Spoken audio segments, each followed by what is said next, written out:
राधे राधे महाराज जी, आपके चरणों में कोटि कोटि प्रणाम। महाराज जी, मैं पिछले 1.5 सालों से आपको सुन रही हूँ गुरुदेव। आपको सुनने के पश्चात ही ये ज्ञान हुआ कि गोविंद मुझसे बहुत प्रेम करते हैं। मैंने कभी वृंदावन के विषय में भी नहीं सोचा था, किंतु 3 महीने में दूसरी बार वृंदावन आई हूँ।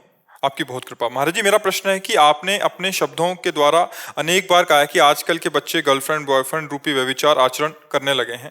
अज्ञानतावश गुरुदेव मुझसे भी ये व्यभिचार आचरण हो गया।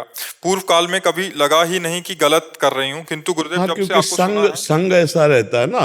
अब जैसे 4 बच्चे गलत मार्ग में जा, एक कल चर्चा हुई थी, एक बच्चा कह रहा था कि हम नहीं चाहते, पर हमारे 4 मित्र जब गलत करते हैं तो मुझे लगता है मुझे भी करना चाहिए उसमें। तुम कहा ऐसा नहीं भाई, ऐसा नहीं। 4 गलत कर रहे तो हमको तो थोड़ा विचार करना चाहिए कि हमसे कोई गलती ना हो। पर अबलो नशानी अबना नशई हो, आज तक जो हुआ पीछे भगवान करुणा करेंगे। सर्वधर्मान परित्यज्य मामेकम शरणम ब्रज, तो अहम त्वाम सर्व पापेभ्यो मोक्षयिष्यामि मा शुचा। भगवान कहते मैं पवित्र कर दूंगा, तुम्हारे सारे पाप नष्ट कर दूंगा, तुम मेरी शरण में होकर नाम जप करो। अबलो नशानी अबना नश, आज तक किया अब नहीं करूंगा, तो भगवान क्षमा कर देते हैं। भगवान से क्षमा याचना कीजिए, नाम जप कीजिए और आगे बढ़िए। और अब दोबारा ये बात ना कभी कहीं कहना और ना तुम्हारे दिमाग में आवे, तभी माना जाएगा कि आप भगवान की शरण में हो। देखो, ये तो यहाँ भागवतिक वातावरण में आप ऐसी बात स्वीकार करती हैं। अगर यही बात हम अन्य जगह स्वीकार करेंगे तो हमारे ऊपर दृष्टि गलत की जाएगी या इस बात का दुरुपयोग किया जा सकता है। तो हम कभी भी अपने दोषों को बाहर व्यक्त ना करें, समझना हमारी बात। चूंकि आपका स्त्री शरीर है, हम अपने दोषों को अंदर स्वीकार करें, मेरे से गलती हो गई, और चुप हो जाए, आगे से नहीं करूंगे, और भगवान की शरण में हो जाए। कभी ये तो परम तुम्हारा पवित्र हृदय हो रहा है, इसलिए तुम्हारी हिम्मत पड़ गई कि आप अपनी कमियों को सामने रख रहे हैं। लेकिन आपका स्त्री शरीर है, आप पुनः कभी किसी भी सभा में अपनी कमी इस तरह से व्यक्त ना करें। आप उन कमी को अंदर में स्वीकार करके उसका त्याग कर दें, भगवान उसे माफ कर देंगे और हम आगे भगवत प्राप्ति के योग्य हो जाएंगे। प्रियंका जी, छत्तीसगढ़ से। श्री हरिवंश महाराज जी, आपके चरण कमलों में कोटि कोटि नमन। गुरुदेव, ये मल विक्षेप आवरण क्या है और ये एक साधक को कितना प्रभावित कर सकते हैं? ये जो बार बार अनंत जन्मों से दबी हुई वासनाएं हमको प्रेरित करती हैं भोगों की तरफ, ये मल है। जो भोगे हुए भोगों को भोगने की इच्छा और कामना है, ये विक्षेप है। और अविद्या अहंकार ही ये आवरण है जो जीव को ढके हुए है, स्वरूप बोध नहीं होने दे रहा। जब तक भगवत साक्षात्कार नहीं हो जाता तब तक ये नहीं मिटते। भगवान का यश, कीर्तन, सेवा, सुमिरन, इसी के द्वारा मल विक्षेप का नाश हो जाता है। और जहाँ विक्षेप शून्य भगवत चिंतन होता है तो भगवान की कृपा से अहंकार का नाश होता है। जो अहंकार आवरण है वो भगवान की कृपा से होता है। इसीलिए भगवत प्राप्ति मुख्यस्तु भगवत कृपा, मुख्यस्तु गुरु कृपा। ध्यान मूलम गुरु मूर्ति, पूजा मूलम गुरु पदम, मंत्र मूलम गुरु वाक्यम, मोक्ष मूलम गुरु कृपा। जब भगवान कृपा करते हैं तो संस्कृति का मूल शूल प्रदान करने वाला ये आवरण स्वरूप अहंकार, अज्ञान, इसका नाश हो जाता है। जहाँ इसका नाश हुआ वहीं भगवत प्राप्ति हो जाती है।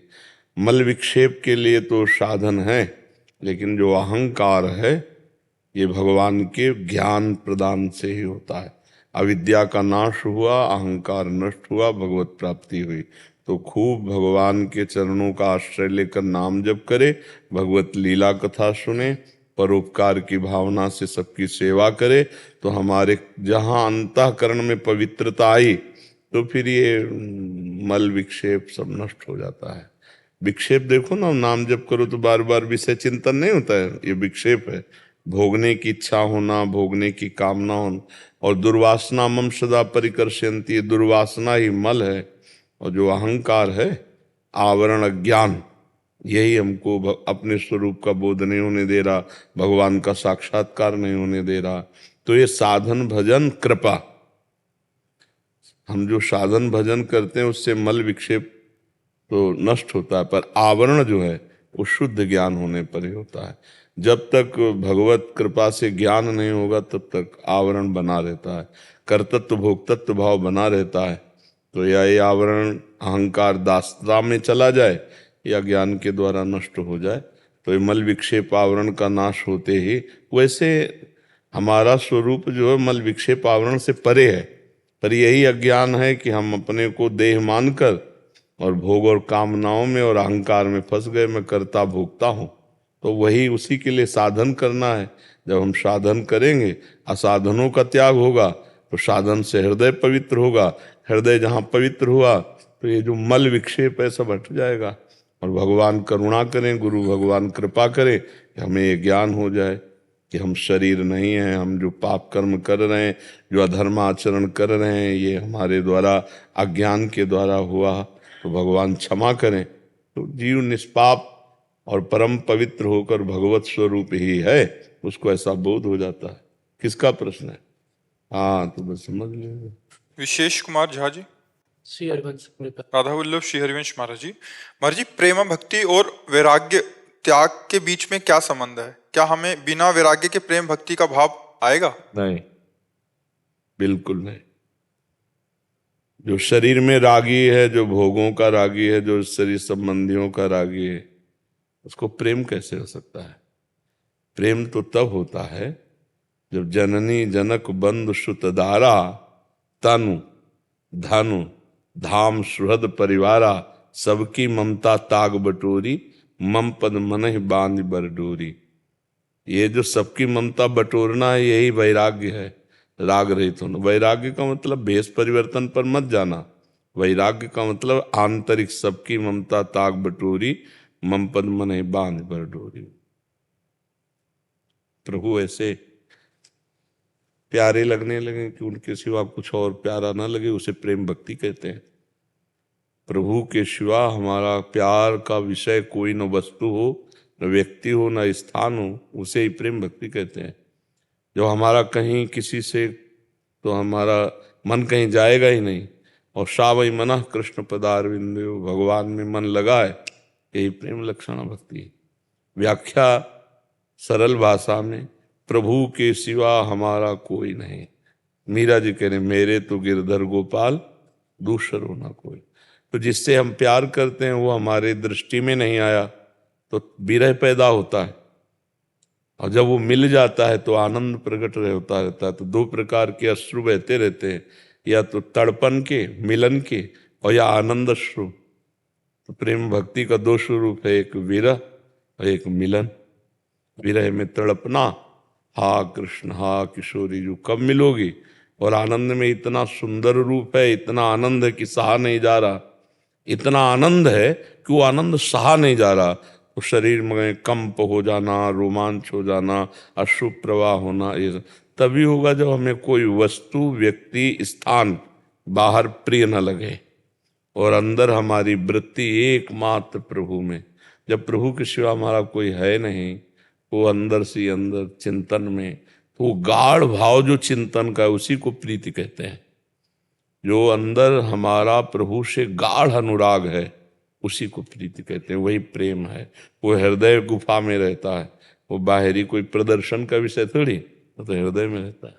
समझ पा रहे हो आप? गृहस्थ भाव में मतलब, अरे गृहस्थ विरक्ति सब बाहरी बातें हैं बच्चा, प्रीति अंदर की बात है। समझ रहे हो ना? आप पैंट शर्ट पहने हो, भगवान से प्यार करते तो आप महात्मा हो, और आप महात्मा के वेश में प्रपंच कर रहे हो तो आप प्रपंची हो।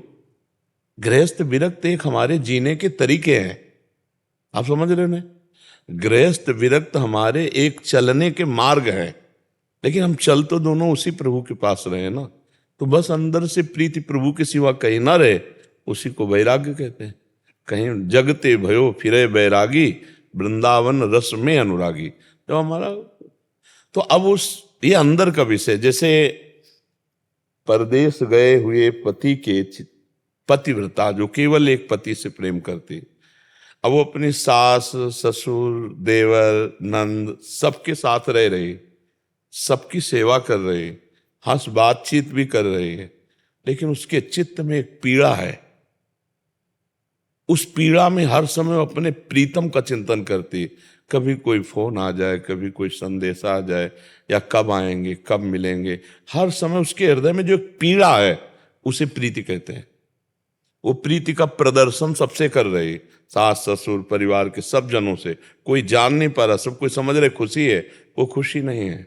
वो अंदर ही अंदर एक दाह में जल रही कि कब वो सौभाग्य दिन, जैसे वो अपने पति के लिए ऐसे साधक, कब वो सौभाग्य का दिन होगा कि मेरे प्रीतम का कोई संदेशा आ जाए, या प्रीतम आने वाले, या हमसे बात कर लें। वो अंदर ही अंदर बातें करती रहती है, अंदर ही अंदर उनका चिंतन। ऐसे उपासक अंदर ही अंदर प्रभु से बात करता रहता है, अंदर ही अंदर उनको पुकारता रहता है। बाहर से गृहस्थी हो या विरक्त व्यवहार, सब ऐसे संसारिक पुरुष जैसा कर रहा है। अंदर की प्रीति देखो, गोस्वामी जी ने भगवान से कैसी प्रीति मांगी, ये बहुत विचारणीय विषय है। कह रहे कामी नारी प्यारी जिमी, और लोभी जिम प्रिय दाम, तिमि रघुनाथ निरंतर प्रिय लागो में। जैसे कामी पुरुष को कामिनी प्रिय लगती है, जैसे कामिनी को अपने प्रिय कंत लगते हैं, जैसे लोभी को धन प्रिय लगता है। वो अंदर ही अंदर चिंतन करता है, बाहर का विषय नहीं है। ऐसे ही प्रभु मुझे प्रिय लगो आप। कामी नारी प्यारी जिम, लोभी जिम प्रिय दाम, तिम रघुनाथ निरंतर प्रिय लागो मोहे राम। इसमें गृहस्थ विरक्त का ये बाहरी रहनी है, प्रीति अंदर का विषय। प्रीति बाहरी दिखावे का विषय थोड़ी, वो तो हृदय का विषय है। वो कहीं भी किसी के भी हृदय में जागृत हो सकता है। जो निरंतर नाम जप करता है, भगवान के सिवा किसी से अपना संबंध नहीं रखता, उसको कैसे जिया जाएगा। तभी वो जो तड़पन आती है उसी को तो प्रीति कहते हैं, कि अब तो कैसे जिए आपके बिना, इतना समय हो गया आप मिले नहीं, केवल आपके भरोसे, और हमारा कोई है नहीं, आप दिखाई नहीं दिए, कब मिलोगे प्रभु। वो अंदर ही अंदर व्याकुल होकर प्रभु को जो पुकारता है उसी को प्रीति कहते हैं। और जिसको मिल गए, अब वो जी नहीं सकता, उनके बिना जी नहीं सकता जिनको मिल गए। अब मिलने में इतना अपार आनंद है कि वो उसे सह नहीं पा रहा, तो कभी विकल हो जाता है, कभी मूर्छित हो जाता है। उसे मिले नहीं तो विकल हो जाता है, मूर्छित हो जाता है, उसे मिले तो विकल हो जाता है, मूर्छित। ये दोनों ऐसी प्रेम की दशाएं हैं जिनमें कभी बहिर्मुख होने की दशा ही नहीं होती। वो बहिर्मुख होता हुआ भी बहिर्मुख नहीं हो पाता। एक स्वाभाविक, एक परमानंद स्थिति। वो इसीलिए प्रेम को कहा गया अनिर्वचनीय स्वरूपम, जिसका वर्णन नहीं किया जा सकता। कामना रहितम सूक्ष्मतरम अनुभव स्वरूपम अनिर्वचनीयम प्रेम स्वरूपम मूकास्वादनवत। बस केवल यहाँ अंदर का विषय है। भाई भक्ति के बाहरी आचरण तो बाहर दिखाई दे के भगत है, लेकिन प्रेमी को नहीं आप पहचान सकते। वो अंदर प्रीति, जैसे कोई इस दिल को मसला करे, शायद इसको ही प्रीति कहते हो। एक दिल की एक अजीब पीड़ा, अपने प्रीतम के लिए एक अजीब तड़पन, एक अजीब, जैसे आपका किसी से अपनापन हो जाए, किसी से भी अपना, और उसके मिलने में बाधा हो। अब आप देखो कैसा हृदय होता है, ना भोजन अच्छा लगेगा, ना पानी अच्छा लगेगा, ना किसी से बात का ऐसा लगेगा। उसके संबंध का कोई व्यक्ति आ जाए और मेरे से बात कर ले, जो उसके संबंध का व्यक्ति, कोई उस गली का व्यक्ति आ जाए तो बात कर ले मेरे से, मुझे संतोष हो जाएगा। ऐसे प्रेमी, कोई भगवान का प्रेमी मिल जाए, जहां जहां पी की बात सुने खोजत तिन गैनन, मेरे प्रभु की कोई बात सुना दे मेरे, वो प्रीति अंदर का विषय होता है। भक्ति बाहरी आचरणों से पहचानी जा सकती है, लेकिन प्रीति नहीं पहचाने, वो हृदय का विषय होता है। वो हृदय में, वो अंदर का विषय होता है। पैंट शर्ट में भी भगवत प्रेमी हो सकता है, और भगवत वेश में भी पाखंड हो सकता है। तो ये प्रेम हृदय, इसमें गृहस्थ विरक्त, इसमें ये सब नहीं, वो हृदय का विषय। फावड़ा चला रहा है, भगवान का नाम जप कर रहा है, वो भगवान के लिए प्रत्येक कार्य कर रहा है, उसकी स्मृति में भगवान, वो महापुरुष है। संसार का चिंतन कर रहा है, संसार के रुपया पैसा मान प्रतिष्ठा का, कोई भी वो सब पाखंड है। प्रीति एक अंदर का विषय है।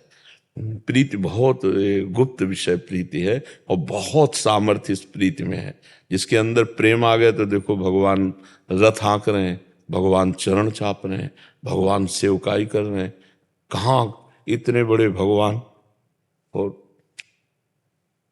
कहाँ जहां अर्जुन के जूते वहां भगवान बैठे हैं। प्रेम का ही तो खेल है। भगवान माधवदास बाबा की लंगूटी धो रहे हैं, कहाँ भगवान?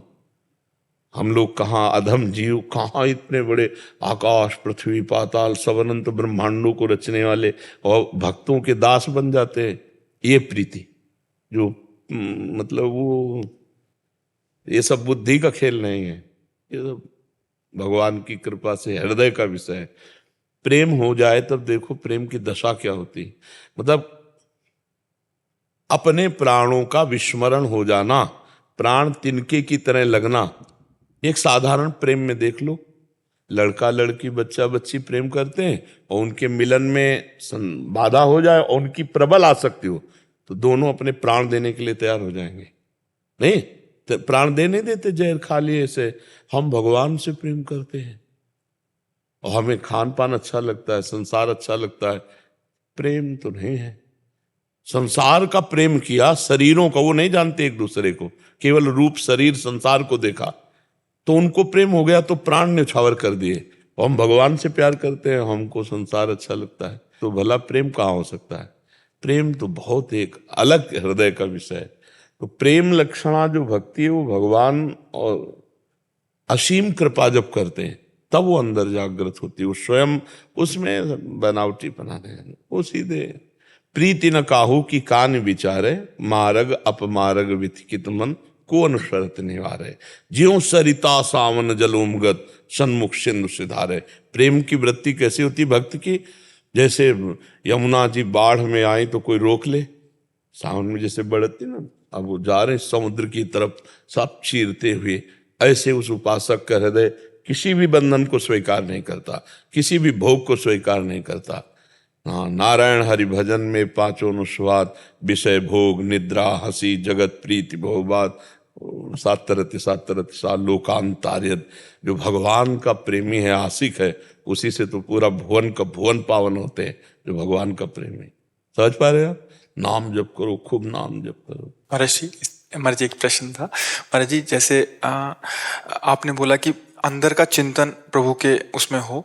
महाराज जी हम पूरा दिन आपके साथ रहने का सौभाग्य होता है कि आप पूरा दिन ऐसी जैसी अभी स्थिति में, ज्यादातर ऐसी स्थिति में रहते हैं, बट आपका व्यवहार भी उतना ही मतलब परफेक्ट होता है कि मतलब आप व्यवहारिक सेवाओं में भी और अंदर के चिंतन में भी एक जैसे अभी जिस भाव में अभी भी आप अपने व्यवहार में एकांतिक वार्तालाप कर रहे हैं, अपनी पूरी दिनचर्या कर रहे हैं। महाराज जी दो एक साथ कैसे? इसमें भगवान की सामर्थ्य से होता है, ये हमारे बस की नहीं है, हमारी सामर्थ्य नहीं। ये भगवान बैठे हुए वही बुलवा रहे, वही करवा रहे, वही अपने बस की बात नहीं रह जाती। जैसे अभी मन और बुद्धि, चित्त और अहम और इंद्रियों से कार्य होते हैं, काम वैसे ही होंगे पर वो भगवान से होंगे, मन बुद्धि इंद्रियों से। इनकी सामर्थ्य नहीं है।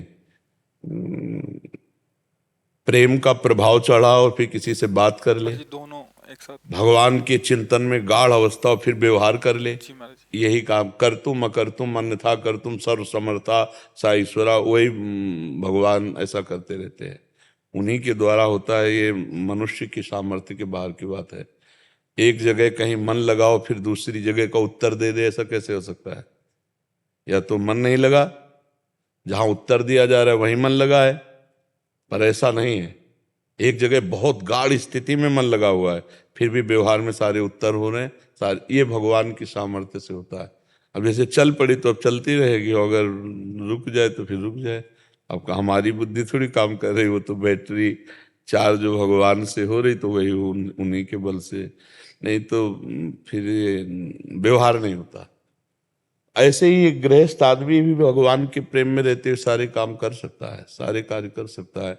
वो मतलब एक अलग स्थिति होती है, उसमें अपने का कुछ मतलब कुछ नहीं। अब जैसे हमसे पूछो आप क्या, तो हम कुछ नहीं, हाँ कुछ नहीं हो रहा है, आप पकड़ लो जो पकड़ लो, जो मतलब जैसे किसी के ऊपर भूत का आवेश हो, फिर ऐसे ऐसे भगवत आवेश। उदाहरण के लिए दे रहे हैं, भूत तो प्राकृतिक मलिन आवेश होता है, तो सच्चिदानंद में भगवान का इसी आवेश में भक्त के द्वारा सारे कार्य होते रहते हैं।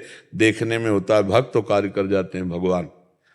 करें करावें आप सब जने बढ़ाए। देखने में लगता है कि अमुक व्यक्ति अमुक नामधारी, लेकिन वो वहाँ नहीं होता, वहाँ भगवान विराजमान होते हैं। जैसे हमारे सामने क्या है, तुम्हें क्या दिखाई दे रहा है? हमारे सामने जो है हम उसको देख करके भी आपसे व्यवहारिक बात कर सकते हैं, तो हम नहीं कर रहे हैं, वही कर रहा है। जो एक साथ बहुत से कार्य कर सकता है वही परमात्मा। नहीं तो कहीं तुम्हारा मन लगा हो तो देखो, तुमसे कोई बात करे तो क्या कहोगे, अरे यार रहने दो। अब कहीं भी मन लगा हो, एकाग्रता हो, तो आप फिर बात नहीं कर। ये भागवतिक होता है, भगवान की कृपा से होता है। रितु जी न्यूजीलैंड से। श्री श्री हरिवंश। गुरुदेव, गुरुदेव आडंबर और विशुद्ध भक्ति को कैसे पहचाने? अभी ऐसा लगता है कि हम सब आडंबर कर रहे हैं, ना वृंदावन से प्यार है, ना नाम जप में निष्ठा है। मुझ पापी का कैसे उद्धार होगा महाराज जी? यही आडंबर अगर अपने प्रभु को अर्पित करते जाओ तो यही भक्ति बन जाएगी। जो कोई भक्ति करे कपट से, उसको भी अपनाऊं, शाम दाम और दंड भेद से सीधे रास्ते लाऊं, नकली से बनाऊं असली, यही तो मेरे मन में ठनी, भगत मेरे मुकुटमणि। पहली बात तो यह है कि हम जो भी कर रहे हैं वो प्रभु की कृपा प्रसाद से कर रहे हैं। तो यदि हम सच्चाई से भगवान का नाम जप कर रहे हैं, भगवत धाम का आश्रय लिए, तो हमको लगता है कि हमें वो प्रीति नहीं जो होनी चाहिए, तो हम इसे आडंबर नहीं कह सकते। आडंबर और पाखंड हम उसे कहते हैं जो हम दिखाकर किसी से कुछ और लेना चाहते हैं। प्रणाम, नमस्कार, रुपया, पैसा आदि आदि, उसे कहते हैं आडंबर। और हम में प्रेम नहीं है, पर हम प्रभु जैसे वैसे आपके हैं, इसे भक्ति कहते हैं। प्रेम भक्ति, हमारे अंदर प्रेम नहीं, वो हम कह रहे हैं, लेकिन हम आप जितना हमारे अंदर भाव है हम उतना आपको रिझा रहे हैं, तो इसे भक्ति ही कहते हैं। आडंबर और पाखंड और दम्भ हम वहां प्रयोग करते हैं जहां उसे दिखावा करके हम कुछ लेना चाहते हैं और किसी और से, उसे कहते हैं आडंबर, उसे पाखंड कहते हैं, उसे दम्भ कहते हैं। लेकिन हम नीच हैं, पतित हैं, जैसे भी अपने प्रभु के हैं, और अपने प्रभु को अपने भावों के द्वारा ही तो हम आराधना करेंगे।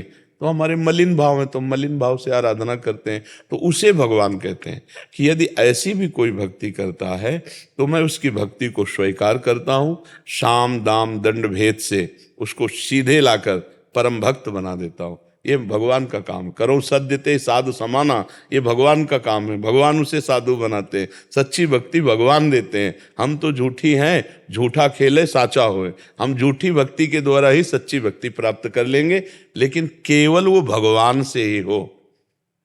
वो हम दूसरों को दिखा करके मान बढ़ाई, प्रणाम नमस्कार, रुपया पैसा, फिर वो दूसरा बात हो गई। अब वहां सुधार की गुंजाइश कम है, गिरने की गुंजाइश ज्यादा है। और हम जैसे झूठे नाटकी जो कुछ भी अपने प्रभु से, तो प्रभु हमारी नाटक भक्ति को भी सत्य बना देते हैं। वो भगवान सच्चिदानंद है ना, देखते हैं कि मेरे लिए भक्ति करना चाहता है, पर माया के कारण ये प्रभावित होकर छल कपट में फंस रहा, भक्ति कर नहीं पाता, तो भगवान उसे हटा देते हैं। उसके हृदय का राग द्वेष छल कपट भगवान कह रहे हैं करो सद्यते साधु समाना, मैं उसे बहुत जल्दी साधु बना दे। क्षिप्रम भवति धर्मात्मा, वो बहुत जल्दी धर्मात्मा हो जाता है। जो अभी धर्मात्मा था नहीं, पर वो धर्मात्मा हो जाता है। तो हम भरोसा करें, हमारी नाटक रूपी भक्ति को भी भगवान सत्य भक्ति बना लेंगे। पर ये नाटक दूसरों के दिखाने के लिए नहीं होना चाहिए।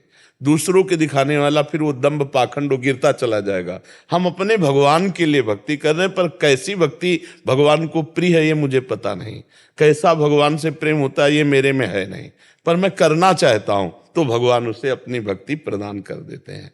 जैसे ध्रुव जी वेद स्तुति करना चाहते थे पर आते ही नहीं था, तो भगवान ने शंख छुआ दिया, सारे वेद प्रकट हो गए, स्तुति करने लगे। हम भक्ति करना चाहते हैं, हमें पता नहीं, तो भगवान या तो किसी संत को भेज देंगे या आपके हृदय में ऐसा ज्ञान दे देंगे कि आपकी साधारण भक्ति असाधारण भक्ति का रूप धारण कर लेगी।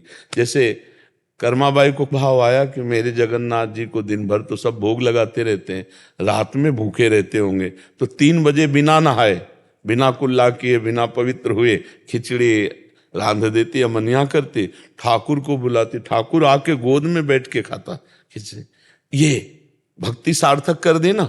नियम संयम सब एक कोने में रह गए, भाव हुआ। तो हमारा झूठा भाव भी भगवान कभी कभी स्वीकार करके सच्ची भक्ति प्रदान कर लेते हैं। तो हमें निराश नहीं होना, और ये भाव तो प्रायः सबके हृदय में रहता है। जैसे अब सबके हृदय, अभी जैसे पूछा जाए कि तो ये लगता है यार छक के भजन करने को नहीं मिलता। वो जो प्रेम बड़े बड़े महापुरुषों में प्रभु के प्रति था, वो हमारे हृदय में कहाँ है? हम तो अपने जब हृदय को तोले तो ऐसा लगता है वो कहाँ प्रेम है जो रात दिन प्रभु के लिए तड़पते थे, प्रभु के लिए। हम तो व्यवहार में फंसे हैं, हमारी उतनी कहाँ प्रेम की वृत्ति है। और अगर ये बात आ जाए कि मेरे में प्रेम आ गया तो फिर अहंकार हो जाएगा और प्रेम बाधित हो जाएगा। तो भगवान सदैव अपने भक्तों के हृदय में एक बात दे रहते, दैन्यता। तो जैसे हनुमान जी विभीषण जी से मिल रहे हैं तो कह रहे हैं असमय अधम सखार, मैं ऐसा अधम हूं कि अगर कोई प्रातः काल हमारा नाम स्मरण कर ले तो दिन भर भोजन न मिले, असमय अधम सखासुम पर मोहू पर रघुवीर, भगवान हम पर भी कृपालु हैं। तो ये बात रहती है। अनंत कुमार जी। राधे राधे महाराज। राधा वल्लभ श्री हरिवंश गुरुदेव, आपके चरणों में कोटि कोटि प्रणाम। महाराज जी, मानसिक सेवा में देव भाव के कारण रघुनाथ जी की और श्री जी की प्रति कभी कभी गंदे विचार आ जाते हैं। मैंने सुना है कि जब तक गुरु आज्ञा ना हो तब तक मानसिक सेवा नहीं करनी चाहिए। मैं क्या करूं महाराज जी? मानसिक सेवा जो थोड़ा होता है वो बंद करना नहीं चाहता। मानसिक सेवा तो तभी प्रारंभ होती जब मानसिक देव हमारे मानस पटल पर झलकने लगे। राधे श्याम की या सिया राम की या शिव पार्वती की, किसी की भी अगर मानसिक सेवा करते हैं तो हमारे मानस पटल पर पहले प्रभु होते हैं। और जब इतनी क्षमता आ जाएगी कि सामने प्रभु है तो गंदे भाव कैसे जागृत हो सकते हैं? देहाभिमानी को गंदे भाव होते हैं।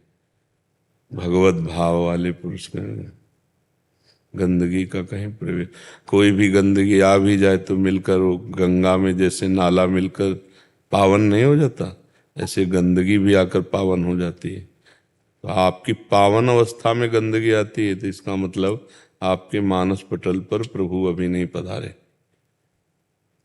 नाम जप में ध्यान दीजिए, प्रधानता नाम जप की कीजिए।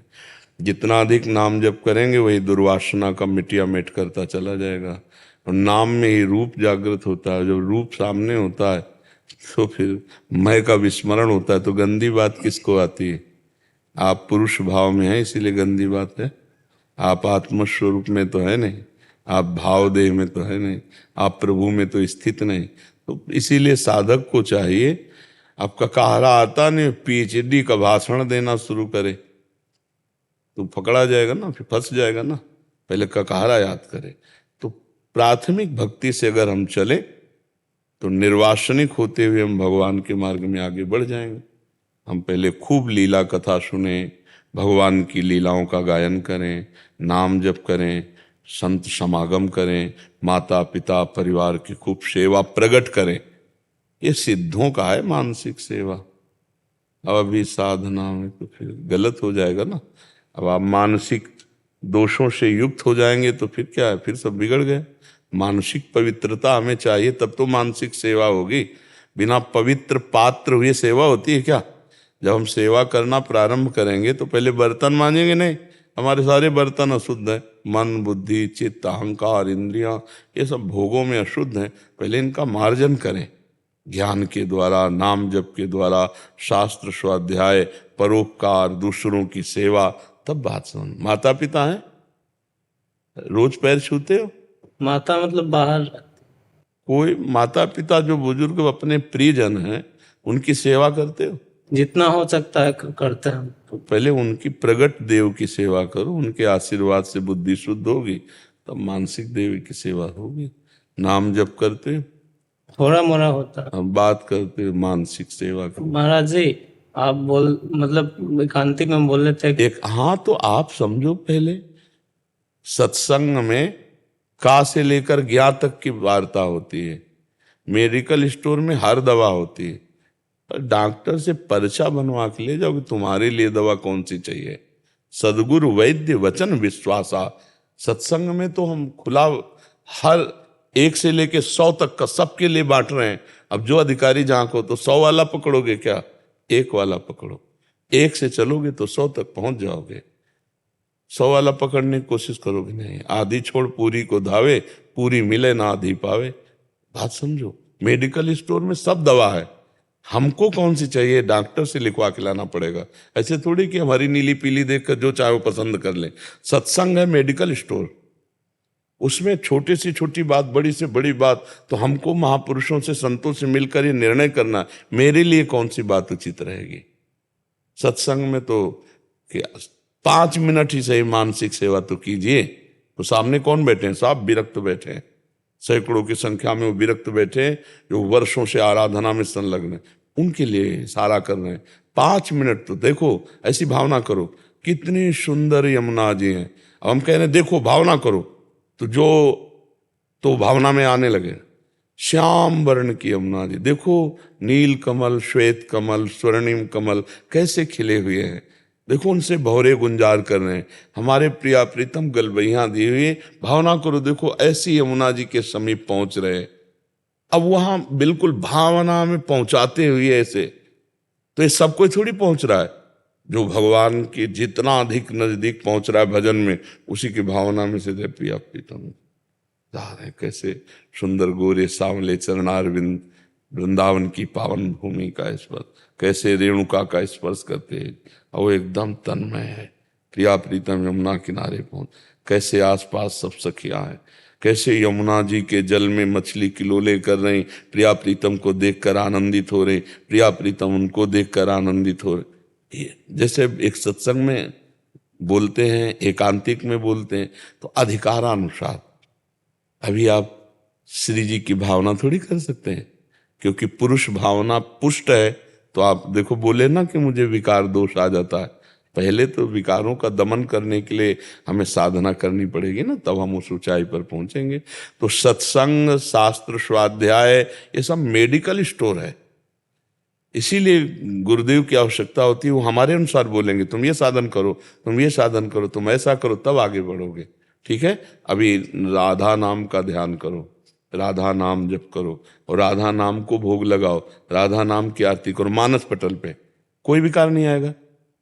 और हो बात वही रही, फिर जब रूप प्रकाशित होगा राधा नाम, तो इतना पवित्र हो चुकोगे कि फिर ये गंदी बात नहीं रहेगी मन में। ठीक है। ईश्वर सिंह जी। श्री राधे महाराज जी, राधे राधे। महाराज जी, जब सांस सांस से नाम जप करने की कोशिश करता हूं तो प्रारब्ध मेरे पीछे आगे भागता है और नाम जप को बाधा पहुंचाता है। नहीं, हमें ये बताओ, प्रारब्ध श्वास में थोड़ी चढ़ता है। प्रारब्ध तो आंतरिक हमें विक्षेप देने की कोशिश करेगा बाह्य घटना से। बाह्य घटना शरीर में भी हो सकती है, शरीर रोग से ग्रसित होना, या बाह्य कोई विपत्ति आ जाना, या व्यवहार में कोई परेशानी आना। तो हमने जहां अपनापन माना है वही हमें विक्षेप होता है और नहीं होता। ध्यान दीजिए, अपना शरीर, अपने रिश्ते नाते जितना हमने अपना माना है, वहां कोई घटना घटेगी तो हमें दुख होगा, अन्यथा नहीं होता। बाहर सब, अभी मान लो कोई बताए कि मथुरा में एक्सीडेंट हुआ, 5 लोग मर गए, तो आपको लगेगा यार सत्संग हो रहा है, बेकार की बात क्यों करते हो। और बोले उसमें आपका परिचय वाला नाम ले ले कि वो भी, अब आपकी घबराहट पैदा हो जाएगी। पहली सूचना में घबराहट नहीं हुई, दुख नहीं हुआ, दूसरी सूचना में कि आपका अमुक था तो परेशानी आ गई। तो भक्त का नाम जब तभी निरंतर चलता है जब वो भगवान के सिवा अपनापन कहीं नहीं रखता। और जब भगवान हमारे हैं तो वो अविनाशी, उनमें कोई घटना दुर्घटना होनी नहीं। और शरीर हमारा नहीं, शरीर संबंधी हमारे नहीं। जैसे मीरा जी नहीं कहती, मेरे तो गिरधर गोपाल दूसरो न कोई। जब तक दूसरा है तब तक विक्षेप पड़ेगा, और दूसरा नहीं है तो विक्षेप नहीं पड़ सकता। देखो, शरीर चाहे रोग से ग्रसित हो, बाहर चाहे विपत्तियों का जाल बिछा हो, जब हमारे प्रभु है और मैं प्रभु का, और नाम जब चल रहा है तो रुक ही नहीं सकता। जब हम रिश्ते नातों में इनमें महत्व रखते हैं, शरीर में महत्व रखते हैं, तो होता है आज शरीर में बहुत पीड़ा है, आज तो भजन नहीं हो पाएगा, क्योंकि महत्व तो शरीर का है। तो नाम पर महत्व दो। अब ऐसा तो नहीं कि तुम्हारे अनुकूल प्रारब्ध बराबर बना रहेगा, नहीं बना। और शरीर में रोग आ जाएंगे, पीड़ा हो सकती है, भजन में अरुचि हो सकती है, भजन में मन नहीं लगने, पर हमको जबरदस्ती करना है भजन, क्योंकि जाना है यहाँ से। यहाँ से अगर ले जाने वाली कोई वस्तु है तो भजन है, और कुछ नहीं, सब यहीं पड़ा रहेगा। या तो आपका किया हुआ पाप कर्म, या तो पुण्य कर्म, या तो भजन, यही साथ जाएगा। तो पाप पुण्य जाएगा तो स्वर्ग नरक और फिर मृत्यु लोग, अगर भजन कर लिए तो भगवान की प्राप्ति हो जाएगी। तो महत्व बुद्धि रखो तो प्रारब्ध फिर बाधा नहीं पहुंचा पाएगा, और महत्व बुद्धि शरीर में रहेगी तो थोड़ा भी परेशानी होगी तो भजन छूट जाएगा, क्योंकि भजन में पूर्ण महत्व बुद्धि जब तक नहीं होगी तब तक निरंतर भजन नहीं होगा। समझ पा रहे? विवेक चतुर्वेदी जी, प्रयागराज से। राधे राधा वल्लभ श्री हरिवंश जी। गुरुदेव भगवान, मैं आपका शरणागत हूँ। मुझे आपके द्वारा श्री जी की शरणागति दीक्षा प्राप्त हुई है। हे गुरुदेव भगवान, आपसे दीक्षा लेने के बाद अब मुझे और किसी से कोई मंत्र नहीं लेना है। मेरा यज्ञोपवीत संस्कार अभी नहीं हुआ है और घर वाले यज्ञोपवीत के लिए कह रहे हैं, जैसे कि यज्ञोपवीत में गायत्री की दीक्षा प्राप्त होती है। अब मैं कितने वर्ष के तुम हो? महाराज जी 20 वर्ष। तो यज्ञोपवीत संस्कार का समय तो बहुत पहले निकल गया। कहाँ थे घर वाले? यज्ञोपवीत संस्कार 20 साल में होता है क्या? तो उसकी तो अवस्था होती है। अब भगवान की शरण में हो, अगर वो गृहस्थी के लिए ऐसा करते हैं तो कर लेना चाहिए, कोई फर्क नहीं। अपनी भक्ति विरोध नहीं दिखाती, भक्ति सपोर्ट करती सबको। यज्ञोपवीत भी पढ़ा है तो क्या फर्क है? हम श्री जी के चरणों में, तो यज्ञोपवीत हमारे श्री जी से थोड़ी विमुख कर देगा। हम अर्घ दे रहे हैं भगवान सूर्य को, उन्हीं में अपने प्रभु को देख रहे हैं, तो हमें संध्या थोड़ी रोक लेगी भगवान की प्रीति में। हम सूर्य में भगवान श्री हरि को देख रहे हैं, प्रभु को देख रहे हैं, अर्घ दे मानो अपने प्रभु की पूजा कर रहे हैं। अगर हम गायत्री मंत्र जप रहे हैं तो उसका मतलब है प्रभु श्री कृष्ण। गायत्री और श्री कृष्ण दो नहीं, एक ही वस्तु है। तो ऐसे हम भाव से चले तो विरोध भी नहीं होगा। आप करवा लो यज्ञोपवीत, आप चलो इसमें, कोई फर्क नहीं पड़ने वाला। अपनी भक्ति में थोड़ी कोई फर्क पड़ता है, वो तो गृहस्थ धर्म के लिए वर्णाश्रम धर्म की व्यवस्था है, भक्ति हृदय का विषय है। ठीक है, झगड़ा नहीं, बैर विरोध नहीं। बकाया समय तो बहुत निकल गया, यज्ञोपवीत का समय तो बहुत। जी। सुमन लता त्रिपाठी जी। राधे राधे। राधे राधे। गुरुदेव, आपके चरणों में कोटि कोटि प्रणाम। गुरुदेव, 1.5 साल से आपका सत्संग और एकांतिक वार्तालाप सुन रही हूँ। जब से आपको सुनना शुरू किया है तब से राधा नाम का जप निरंतर करने की कोशिश करती हूँ, लेकिन गुरुदेव एक संशय मन में बना रहता है। करीब 2 साल पहले मैंने गायत्री मंत्र लेखन का संकल्प ले लिया, 1 लाख मंत्र लेखन का संकल्प। तब मुझे ये नहीं पता था कि बिना दीक्षा के मंत्र का जप अपराध है। अभी मैं 51,000 मंत्र लिख चुकी हूँ और अभी मंत्र लेखन की कॉपियां मेरे पास खाली पड़ी हैं। जब से मंत्र लेखन करती हूँ तो राधा नाम जप करते करते साथ चलता है मेरे। महाराज जी, मैं अभी क्या करूं? मंत्र लेखन जारी रखूं या बंद कर दूं? अगर बंद करती हूं तो कोई अपराध तो नहीं? नहीं नहीं, बंद कर दो। वैसे भी मंत्रों को बाहर नहीं लिखा जाता, नाम का लेखन तो। लेकिन मंत्र जैसे द्वादशाक्षर मंत्र है, पंचाक्षर मंत्र है, गायत्री मंत्र है, ये दिमाग में लिखे जाते हैं। गुरु प्रदत्त, गुरु आदेशानुसार इनका जप होता है। ये मनमानी लेखन, मनमानी जप, ये सब विशेष लाभ नहीं मिलता है। ये सब आप जिसको देखो मनमानी मंत्र जपते हैं। प्रणवयुक्त जो भी मंत्र हैं वो गुरु प्रदत्त होने चाहिए और गुप्त होने चाहिए, वो गुप्त जपा जाता है। ऐसे थोड़ी कि अब जहाँ देखो आजकल वो चल गए हैं यंत्र, किसी में गायत्री मंत्र बज रहा है, किसी में द्वादशाक्षर बज रहा है, किसी में पंचाक्षरी ये वैदिक मंत्र है, ये गुप्त जितना जपे जाते हैं उतना प्रभाव होता है, उपांश और मानसिक, और वो भी गुरु प्रदत्त, ऐसे नहीं। नाम जप करो, ये सब बंद करो। नाम का मान लो बहुत लिखने का शौक है तो भगवान के नामों का लेखन करो। शास्त्र नाम भगवान के, अनंत नाम भगवान के, उनको नाम लिखो, और जहाँ नाम बैंक हो वहाँ जमा करिए। अपने भक्तों में नाम बैंक में भी होती है। अब मान लो जिन जगह नाम लिखा हुआ है वो कहीं इधर उधर किसी के पैर के पड़ जाए तो अपराध ही लगेगा। तो हमें सबसे बढ़िया लगता है शांत बैठ जाओ, नाम अंदर ही अंदर जपो। कोई न लिखा न पढ़ी न कोई जान पाया, अंदर ही अंदर नाम भगवान का खूब अंदर ही लिखो। अपने दिमाग में लिख रहे हैं राधा राधा राधा, वही लिख रहे हैं, वही देख रहे हैं, वही सुन रहे हैं, वही कह रहे हैं। इससे बढ़िया भजन क्या होगा? निष्काम और ध्यान सहित निरंतर जो भजन होता है बहुत जल्दी भगवत प्राप्ति करा देता है। निष्काम ध्यान सहित निरंतर वो भगवत प्राप्ति करा देता है। तो ये संकल्प विकल्प छोड़ो, नाम जप करो, खूब नाम जप करो। मंत्र बिना गुरु प्रदत्त नहीं लिखे जाते, वैसे सब नहीं होता है। अब आजकल तो बहुत ही अमर्यादा चल रही है, कीर्तन करवाए जाते हैं, मंत्रों की कीर्तन करवाए जाते हैं। ऐसा कभी नहीं हुआ, ये कलयुग का प्रभाव है।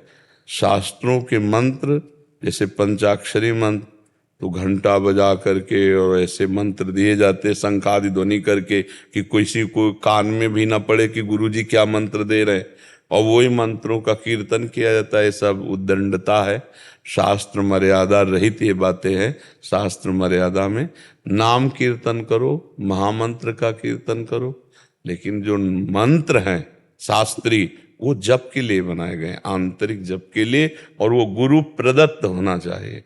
ऐसे नहीं कि कोई भी प्रणव जप ले, कोई भी प्रणव वाले मंत्र उच्चार, गुरु प्रदत्त, गुरु अधिकार के अनुसार मंत्र देता है, और फिर वो मंत्र गुरु के अनुसार चले तो सिद्ध हो जाता है। मंत्रदाता गुरु की अधीनता लेकर चले तो फिर वो मंत्र फिर प्रकाश करते हैं। तो हमें लगता है कि नाम जप करो, ये सब बंद करो। किसका है? गुरुदेव मंत्र लेखन का कार्य चल रहा था, तो वहीं से शुरुआत हो गई थी।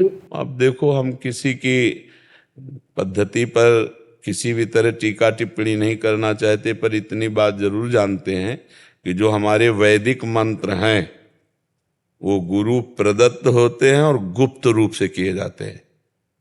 ऐसा नहीं कि आप जगह जगह मतलब उसी के कपड़े बन रहे हैं, उसी के। अब हम कैसे कैसे तुम्हें बताएं, कोई भी कहीं भी कैसे, हम इसीलिए किसी के विषय में बोलना नहीं चाहते, पर हम अपने वैदिक सिद्धांत को बताना चाहते कि जो गुरु उस मंत्र को परिपक्वता से शास्त्रीय प्रमाण से सिद्ध किए, उन गुरुदेव से हमें प्राप्त करके और जपना चाहिए। हम केवल इतना जानते हैं। आप हमारी बात को समझना चाहें तो समझ लें, और फिर ना समझ, अब आप हमारे पास आए इसलिए हम आपको बता। गुरुदेव जब से आपको सुनना शुरू किया तब से आप ही का निरंतर हाँ, तो देखो, तस्मात् शास्त्रम प्रमाणम ते कार्या कार्यो व्यवस्थितो, श्री भगवान गीता जी में कह रहे शास्त्र प्रमाणित कार्य और अकार्य की व्यवस्था की गई है। गायत्री मंत्र महामहिमामय है, पर इसकी एक पद्धति है, पद्धति के अनुसार गुरुजनों से लिया जाता फिर चला। अब कैसे कहें कि पद्धतियों को कौन मान रहा है, और अब धीरे धीरे करते होंगे, कोई होंगे, पर अब धीरे धीरे ये सब शास्त्र की मर्यादाओं का उल्लंघन ही हो रहा है। इसीलिए बुद्धि भ्रष्ट होती चली जाती है और वो लाभ नहीं मिलता। जहाँ है कि मेरी बुद्धि को सत्य में प्रेरित किया जाए, तो हमारी बुद्धि फिर असत्य में जा रही है। तो यही है, कौन अनुष्ठान करता है? गायत्री अनुष्ठान गुरु प्रदत्त। अब हम लोगों को जब गायत्री अनुष्ठान मिला था तो मूंज की 108 की मेखला यहाँ भी पवित्री बंधी हुई, मूंज का यज्ञोपवीत, और बाल ब्रह्मचारी को नैष्ठिक ब्रह्मचर्य का बलिवैश्य देव, त्रिकाल संध्या, गायत्री का पुरस्चरण, परम पवित्र जीवन, परम पवित्रता से। ऐसे तो आज भी हम गायत्री मंत्र नहीं उच्चारण कर सकते, नहीं उच्चारण। हम भले वैष्णव पद्धति में आ गए, गायत्री मंत्र उच्चारण नहीं, गुरु प्रदत्त है। वो गुरु प्रदत्त है तो किसी को आवश्यकता पर उसे उपदेश एकांत में दिया जा सकता है। ऐसे समाज में थोड़ी कि मैक से बोल दिया गुरु मंत्र। भागवत चर्चा हो रही, लेकिन द्वादशाक्षर मंत्र का जहां आएगा वहां गोल कर जाएंगे, मंत्र नहीं बोलेंगे।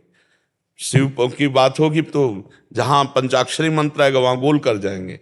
मंत्र थोड़ी उच्चारण कर सकते हैं, अपने मुख से नहीं उच्चारण। ये सब गुरु मंत्र हैं, गुरु पद्धति से मंत्र दिया जाता है, गुरु आदेश से मंत्र दिया जाता है। तो आप वैदिक सिद्धांतों को समझें तो लाभ किसको मिला, कौन सिद्ध हो गया, भगवदानंद में कौन डूबा। जब तक भगवत प्राप्ति न हो तब तक साधन की सिद्धि नहीं मानी जाती। तो कहाँ होता है? उस अनुष्ठान का परिणाम होना चाहिए भगवत साक्षात्कार, भगवत प्रेम की तरफ चलना, निर्विकार भाव में। तो वो तभी सिद्ध होता है जब गुरु प्रदत्त हो, मर्यादा युक्त हो।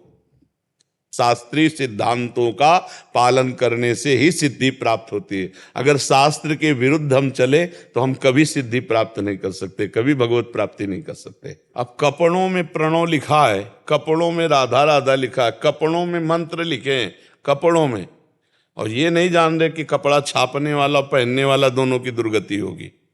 जिस बाथरूम में तुम लघु शंका करते हो उसी में नाम लिखे हुए भगवान के कपड़े धोओगे तो क्या होगा? अपराध बनेगा कि नहीं बनेगा? लोग थैलों में नाम जब कपड़ों में देखो तो पूरा प्रणव सहित और सब मंत्र ऐसे लिखे, बुद्धि भ्रष्ट होती चली जा रही लोगों की। मान लो आप जैसे भगवान नामों प्रणव आदि के लिखे हुए कपड़े हैं, आप इन कपड़ों को बाथरूम में धोएंगे ना, तो वही बाथरूम में जहाँ तुम लघु शंका करते हो, जहाँ अन्य, तो वहाँ नहीं, ऐसे नहीं। नाम का देखो, नाम सिंहासन में जो विराजमान है उस नाम का हम आदर करें। जैसे हम राम नामी दुपट्टा ओढ़ें फिर उसको धोएं तो गंगा जी में धोएं, या ऐसी जगह धोकर उसका जल डालें जो पैर के नीचे न पड़े, क्योंकि भगवान का पावन हम जितना आदर करेंगे उतने हम गृहस्थ हैं तो हम वैसे ही सादगी वेश और नाम जप और पवित्र आचरण, हमको दिखावा नहीं करना चाहिए। अब तो मंत्र आदि भी लिखे, ऐसे जगह जगह लिखे, किसको लाभ मिल रहा है? किसी को लाभ नहीं मिल रहा है। लाभ जो होता है काम क्रोध पर विजय प्राप्त करना, पवित्र आचरण, भगवान के प्रेम में डूबना, ये सब बहुत सावधानी से चले। थोड़ा भी भजन अगर ठीक से चलोगे और थोड़ा भी भजन करोगे तो तुम्हारा मंगल शुरू हो जाएगा, और मनमानी तो फिर ऐसे कोई लाभ नहीं मिलता है।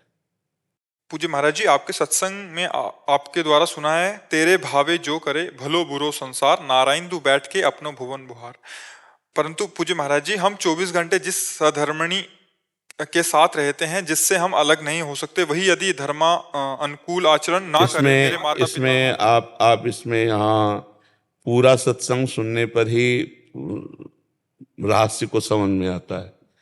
अब जैसे ये कहा, तेरे भावे जो करे भलो बुरो संसार, नारायण तू बैठ के अपनो भवन, वहां प्रसंग होता है जब भक्त किसी दूसरों पर दोष दर्शन करता है, और 2-3 को तो हमने दोष दर्शन करने का अधिकारी भी बताया है। जैसे गुरु अपने शिष्य के दोष दर्शन करेगा तभी तो उसको ठीक कर पाएगा, पिता अपने पुत्र के दोष दर्शन करेगा तभी तो उसका सुधार कर सकता है। तो इसी तरह पति अपनी पत्नी या पत्नी अपने पति के भीतर, दोनों एक सहधर्मिणी है। तो अगर पत्नी अधर्माचरण से युक्त है तो हम उसके अधर्माचरण को देखकर उसको दूर करने की बात रखेंगे, उसके सामने रखेंगे। तो इसका मतलब ये नहीं हुआ कि हमारा पुत्र हमारी पत्नी गलत मार्ग में जा रही तो तेरे भावे जो करे भलो बुरो संसार, नहीं, ऐसा नहीं। वो कहाँ के लिए बात है कि आप भक्ति पे चल रहे हो, दूसरा अधर्माचरण कर रहा है, भगवान जाने उठी। लेकिन अपने जो घर परिवार के हैं, अपने जो शिष्य हैं, अपने जो पुत्र हैं, उनके लिए थोड़ी अगर जो भावे सो करो, ऐसा नहीं है। मान लो राजा है तो वो प्रजा पर दोष दर्शन करके उसे शासन में रख सकता है, पिता है तो परिवार को सुव्यवस्थित रखने के लिए आवश्यक है ये देखना कि कौन किस मार्ग में जा रहा है, कौन कैसे आचरण कर रहा है। और ये तो हुआ इसका उत्तर। और आपकी जो समस्या है लाखों की समस्या है, और उसका कारण वही जो हम प्रायः कहते रहते हैं, जो गर्लफ्रेंड बॉयफ्रेंड चला है ना, ये बहुत जीवन बर्बाद करने वाला है। हमने स्पष्ट कहा है कि जैसे आज जो चला है कि 4 दिन 10 दिन इससे व्यवहार रहा और फिर वो एक शब्द चला ब्रेकअप, फिर नया बॉयफ्रेंड नई गर्लफ्रेंड, ब्रेकअप, फिर ये है क्या? अब जब उस बच्चे का बच्ची से ब्याह होगा किसी, तो एक जैसे रह पाएंगे क्या? वो पति पत्नी की तरह रह पाएंगे क्या? नहीं, 10-15 दिन में वो फिर बदलेंगे। अगर जब बात खुल गई तो तलाक हो जाएगी, न बात नहीं खुली तो अगर दोनों अपने मौजेल में हो तो फिर आप अपने मार्ग चलो, आप अपने। जिसने ब्रह्मचर्य का जीवन में पालन नहीं किया वो एक पतिव्रत कैसे रह सकती है? या भाई सुधार हो जाए पवित्र हृदय की कि मुझसे गलती हुई और आजीवन अपने पति के सेवन, तो ऐसा हो सकता है। जो कई बच्चियों से गलत संबंध रखता है वो एक पत्नी व्रत कैसे रह सकता है? वो एक जगह नहीं चल पाएगा। आप देख लो ना, आँख खोल के देखो तो कैसा वातावरण बनता चला जा रहा है। पति अपनी लाइन, पत्नी अपनी लाइन। मतलब हमारा जो सनातन धर्म और हमारा जो गृहस्थ धर्म तो बड़ा पवित्र धर्म था। ब्याह तय कर जाते थे बुजुर्ग लोग, लड़का लड़की देखते ही नहीं थे, वो तो जब ब्याह हो के आया तब देखते थे और आजीवन निर्वाह करते थे, आजीवन निर्वाह करते थे। परिवार में सब समृद्ध बच्चे परिवार होते थे। अब तो क्या देख के क्या वो एक चला है live in relation, live in relation मतलब तुमने क्या समझ रखा है? चरित्रहीनता की हद हो गई। महीना 2 महीना भोग के बाद वो फिर नापसंद तो करेगा ही, क्योंकि दूसरा वो देखेगा। ये क्या चल रहा है? तो अब भाई पति पत्नी का निर्वाह इस नए समय में बहुत ही भगवान की असीम कृपा समझो जिनका हो जाए, नहीं तो ये जो चरित्र चल रहा है, ये पति पत्नी का जीवन निर्वाह कैसे होने देगा? नवम नवम मन की चाट है, उस पर कोई शासन नहीं है, न धर्म का, न शास्त्र का, न गुरुजनों का, तो कैसे समझ में आवे? हाँ, कोई पवित्र दिमाग की, जैसे कि हमारे द्वारा गलती हुई, हम उसको जीवन में वो सुधार कर सकते हैं कि हो, जब तक गलती हुई हो गई, हमने अपने पति का वर्ण कर लिया, आप धर्म से चलेंगे, वो बात अलग है। तो अब इसका सुधार क्या हो सकता है? ज्यादा कलह अशांति पैदा करोगे तो आगे बढ़ जाएगा, हिसाब हिंसा में आ जाएगा, राग द्वेष में आ जाएगा, तलाक में बदल जाएगा। ये चीजें होती हैं, नहीं होती? तो ये जो चरित्र चल रहा है हमारे देश के लिए बहुत हानिकारक है, हमारे समाज के लिए बहुत हानिकारक है, हमारे आगे की पीढ़ी के लिए बहुत हानिकारक है। ये जो पूर्वज लोग ब्याह बर करते थे, गुण मिला के, कुल परंपरा सब देख करके, पवित्रता से उनकी खान पान व्यवस्था देखकर, उनकी रहनी देखकर, आस पड़ोस से पूछ के कि बिटिया दे रहे हैं या लड़का बहू स्वीकार कर रहे हैं, तो थोड़ा आजीवन के निर्वाह के लिए। यहाँ तो चंद मिनट में बॉयफ्रेंड गर्लफ्रेंड बने, 10-15 दिन के बाद आजीवन समर्पण के संकल्प आए, और फिर साल भर के बाद जो है प्रेम विवाह हुआ और तलाक हो गई। तो बहुत बुद्धिमानी से काम लो, कभी हिंसा की वृत्ति मत लाना, कभी मारपीट मत करना। जब ऐसा समझ में आवे कि हमारे धर्म से विरुद्ध आचरण हो रहा है तो अपने को अलग कर ले, यही उत्तम बात है। लड़ाई झगड़ा न करे, मारपीट न करे। हिंसा करोगे वो मरेगी, तुम जेल जाओगे, तो बात क्या बनेगी? राग द्वेष करोगे तो ठीक नहीं, मार पिटाई ठीक नहीं। सबसे बढ़िया काम है, यदि आपका मन ना मिले इसके बाद भी, ब्याह के बाद भी, और धर्म विरुद्ध आचरण हो, तो फिर आपस में संबंध विच्छेद कर लेना चाहिए सरकारी। मारपीट हिंसा नहीं करनी चाहिए। क्यों? क्योंकि कोई सुधार की गुंजाइश नहीं है। आप ये समझ लो, ये विषय ऐसे हैं कि इनमें सुधार की गुंजाइश नहीं। अगर सुधार कर ले जाए तो भगवान की कृपा, वो भगवान का भक्त ही होगा, अन्यथा इन विषयों में सुधार की गुंजाइश नहीं। इसमें विनाश का ही खेल होता है। ज्यादा आप करोगे तो फिर आपकी हानि हो जाएगी। बहुत विचित्र है, बहुत विचित्र भगवान की माया है। तो इसलिए कभी ऐसा हाथ मत उठाओ, धर्म विरुद्ध आचरण मत करो। अगर तुम सत्संगी हो तो हमारा कानून है, उसके अनुसार संबंध विच्छेद कर लो, राधा राधा भजन करो। मारना पीटना हिंसा करना है ठीक। और ये जो हमारे नए बच्चों में रोग फैल रहा है, ये गलत आचरण वाला, ये पूरे जीवन को बर्बाद कर देगा, पूरे जीवन को बर्बाद कर देगा। मतलब नहीं समझा जा रहा। ये इंद्रियों की विलासिता धर्म के लिए, हमारे देश के लिए बहुत हानिकारक है। ये भारत देश है, ये धर्मात्माओं का देश है। ये ऐसा नहीं है कि यहाँ मनमानी आचरण करके, ये विदेश नहीं है, विदेशों में अलग अलग हैं, अलग अलग अपने अपने देश का। हमारा देश जो है, महाभारत में लिखा है, भारत में जन्म होना बड़े पुण्यवान का। ये गंगा यमुना का पावन देश है। यहाँ धर्म से अपने पति पे प्रेम करने वाली, अपनी पत्नी को अर्धांग पद देने वाली, ये यहाँ की पद्धति है। हमारा देश एक बहुत सात्विक शांत। कभी भारत ने किसी पर अटैक किया हो ऐसा नहीं सुना होगा। भारत पर अटैक किया तो बचाव पक्ष में भरे किया हो। हमारा देश शांति और दया प्रिय है, क्षमा प्रिय है, दूसरों को क्षमा करने वाला है। तो सबको अपने देश अपनी पद्धति के अनुसार चलना चाहिए। हमारा शास्त्र सम्मत देश है, शास्त्र के अनुसार ही हम चल सकते हैं। और शास्त्र के विरुद्ध गए तो अशांति दुख मिलेगा ही मिलेगा। बोलो वो क्या सुख है, तुम देख रहे हो हमारी अर्धांगिनी दूसरे के साथ जा रही, वो देख रहे मेरा पति है दूसरे के साथ जा रहा है। तो वही संस्कार भारत में आ रहे हैं। अपने यहाँ तो ऐसी पद्धति है नहीं, अपने यहाँ तो धर्म के अनुसार चला जाए, यही पद्धति है। शांति से कानून की व्यवस्था के अनुसार अलग हो जाए। मारना पीटना ये धर्म के अनुकूल नहीं। मारना पीटना हिंसा करना, उसमें अपनी भी जिंदगी बर्बाद करे, दूसरे की भी जिंदगी। रास्ता खोजो अपना, राधे श्याम, अलग हो जाओ। क्यों?